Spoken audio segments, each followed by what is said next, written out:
It is a name what strikes fear into the hearts of anyone what hears it. Taserface! Whatever you say. What was your second choice? Scrotum hat? If you got a lasernut, you know that one of the problems with these is that they come with such a large tire. The lasernut's tires are massive. They come in just under 6 inches. And that's awesome for performance when you're out on the racetrack. But the problem is that almost nobody is making this size of a tire with a 2-inch front and a 3-inch back.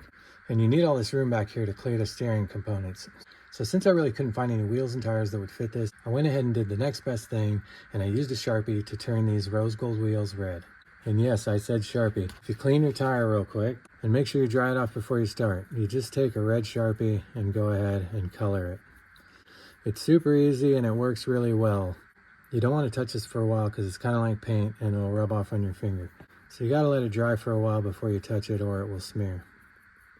I like to come in after I'm done coloring it red and take a black Sharpie and hit these bolts here. I'm really happy with how these wheels turned out. So the next thing I'm going to do to the lasernut is install these red aluminum suspension arms. These are real beefy and I think they're going to look pretty cool with these wheels. I found this set of red anodized big bore shocks, so I'm going to rebuild these and install them and see if I can get them to work better than the stock shocks. I'm also going to use brass wideners to widen out the wheelbase on this buggy a little bit. I don't want to open up the stance too wide because that allows for more possibility to get high centered. Okay, I want to get these shocks installed and I got to rebuild them, but before I even do that, I want to make sure that they are going to fit on this buggy, so I'm going to go ahead and pull this shock off and test fit this one. And because there are 2 different size shocks, I will have to do the same thing in the front to make sure the shorter shock fits. All right, so the rear shock fits. The only trouble I'm having is getting it down inside the swing arm here. It's a little too wide, so I'm going to check it on this one as well. It's definitely not fitting in this one either. It's a little too wide, so I will show you how to fix that real easy. Just get your grinder and take a little bit of material off of there. It's not much, but it'd definitely be better than smashing it down in there and bending the aluminum arm. Now it fits right down in there. Sweet, I think these wheels and anodized parts are going to look good together.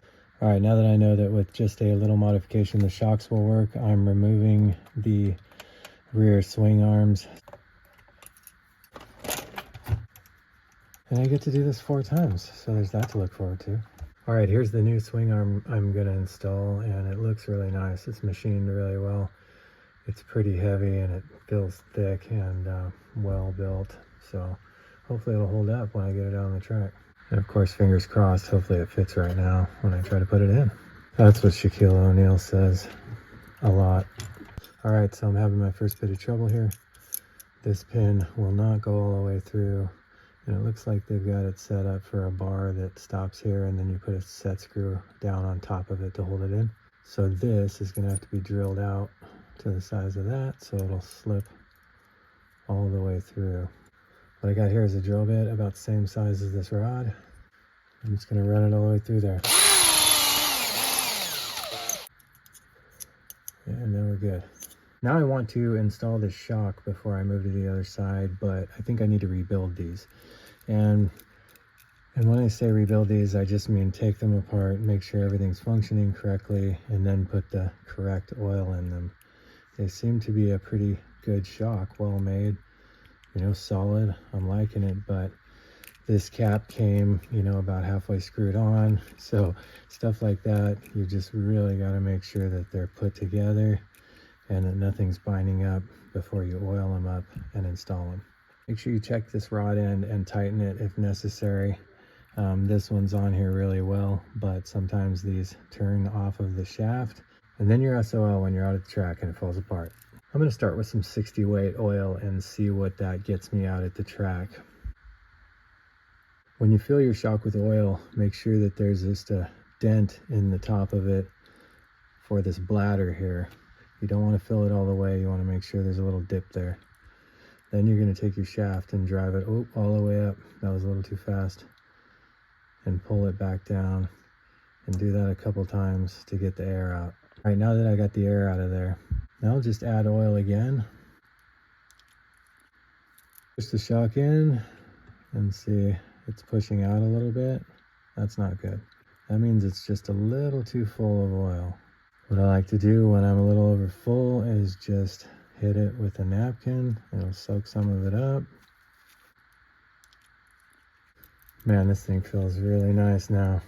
It's got the other suspension arm and shock installed, and now I'm just reinstalling the bulkhead here with these two super long screws. Man, that feels really good, nice and smooth. A little bit softer than the stock shocks.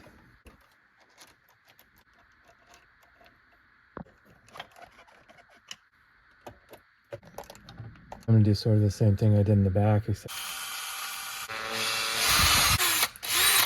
looks like I gotta take this bumper off to get to the bulkhead. Yeah, now it slides out. Cool. Looks like the bracket broke that mounts it to the shock tower here, so I'm gonna have to get a new one of those. When you get your front suspension arms off, they have these grommets that act sort of as a shim. Make sure you pop those into the new suspension arm. Put your sway bar on, then your rod into the bulkhead, then your dog bone in. Then you can put all this back in and it'll hold together pretty good to put the shock on.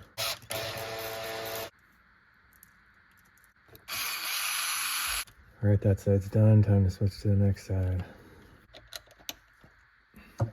Okay, so it's done in the front and it looks freaking fantastic.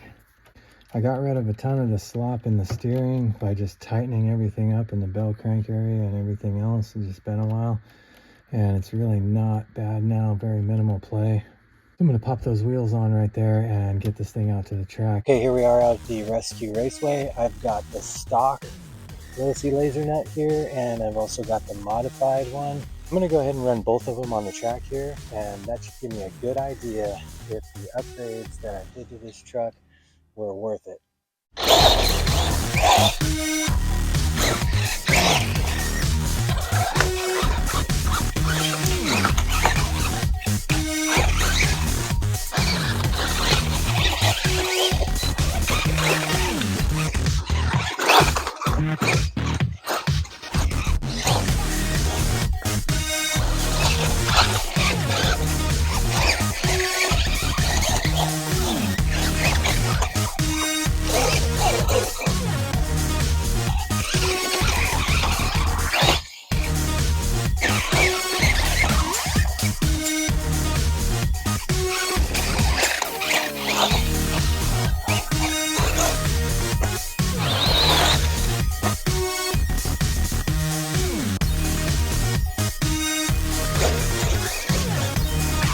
Alright, so that's a good baseline for the performance of the stock one. Let's go ahead and lift this one around and see what it can do.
All right, man, this thing was working so well, and then I started to break axle shafts. The first one broke and I thought it was just a fluke, but I replaced it and this one broke as well. And they're snapping off right where the threads meet the outdrive shaft. This thing's definitely putting some pressure on there that it can't take. I'll probably just go back to the stock ones that this one has on it because I've never had any trouble with this one.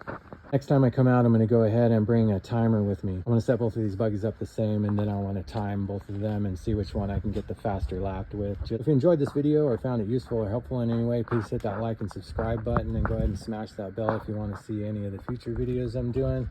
But above all else, when you think RC, think O Brothers RC. Thanks for watching. Tease of thing.